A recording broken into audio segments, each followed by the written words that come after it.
Sometimes crossovers work, and other times they don't. And here we have Bridge Constructor crossing over with Portal. But does this game end up making you want to become a slave for Aperture Science once again? Or should this game just be chucked off the nearest bridge?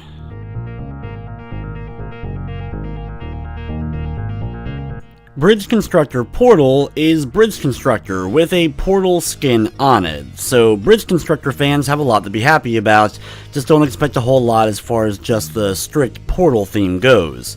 The game still uses very much the Bridge Constructor mechanics of building bridges and getting a car from one side to the other.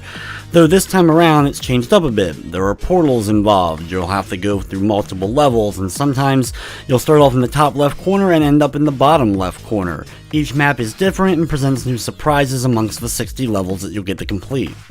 I won't go into too much detail about the mechanics of the actual bridge building. I talk a little bit more about that in my Bridge Constructor review back in 2016. I more want to focus just on what's different here with this Portal version. In Bridge Constructor Portal, you're playing as an employee of Aperture Science, and you're working your way up the employee ladder. Every area of the game is broken up into 10 different levels, starting off with a pretty lengthy tutorial to at least introduce you to all the new mechanics, as well as the old mechanics as well. You're not really given a limit of any sort. You can try as many times as you like to eventually get the puzzle solved.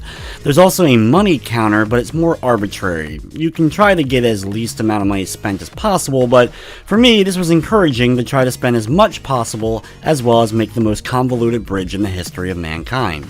But that's the fun here with Bridge Constructor. Not only are you dealing with a pretty decent physics engine that works pretty well, and there's a lot of different variables you'll have to keep in mind when setting up slopes or connecting bridges to other parts of levels, especially when it comes to ramps in the game. The main thing though you're going to have to get used to, of course, is the portals. There are pretty much portals in every single level, usually multiple portals that you're going to have to deal with. Now when it comes to the portals, unlike the game Portal, they aren't just orange and blue. You actually have multiple different colored ones here, and the matching pairs of colors is where you're going to end up. So you go through one orange, you're going to end up coming out the other orange.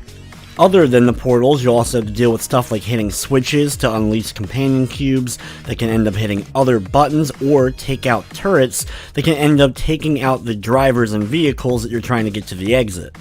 There's also stuff like the propulsion and repulsion gels and the aerial panels to send your vehicle flying across the map. Of course, as the game progresses, things will definitely get harder, usually taking me a couple of minutes on the early maps and taking me up to 30 minutes or an hour on some of the more complex later ones. Presentation-wise, I think they did a decent enough job using the Portal license here, though I do wish there was a bit more story and some more stuff going on. Though it did make me laugh on a couple of occasions. There's some dialogue with GLaDOS, and just some of the other writing was relatively humorous. If you're a Portal fan, you'll enjoy that aspect, but you're going to have to love Bridge Constructor in order to see all of it. From the technical side of things, the game crashed on me on one occasion, and other than that though, it was just a couple of minor slowdowns and graphical bugs. Bridge Constructor Portal is available on the PS4 for $9.99, and it does feature a Platinum Trophy, and it looks like it's going to be a pretty easy one to get. Bridge Constructor Portal is also available on the Nintendo Switch, the Xbox One, PC, and mobile devices. Overall, it's fairly simple. If you enjoyed the original Bridge Constructor, you're going to enjoy Bridge Constructor Portal. Portal fans, unless you have an interest in building bridges or the gameplay looks interesting to you, you may want to just go ahead and skip out. The Portal references aren't enough to be worth the price tag. With everything said though, I still very much enjoyed the game just like I did Bridge Constructor, and I'm going to be giving it a 7 out of 10. But anyway guys, going to wrap up this review. I'd like to thank you for watching, and of course I hope you enjoyed.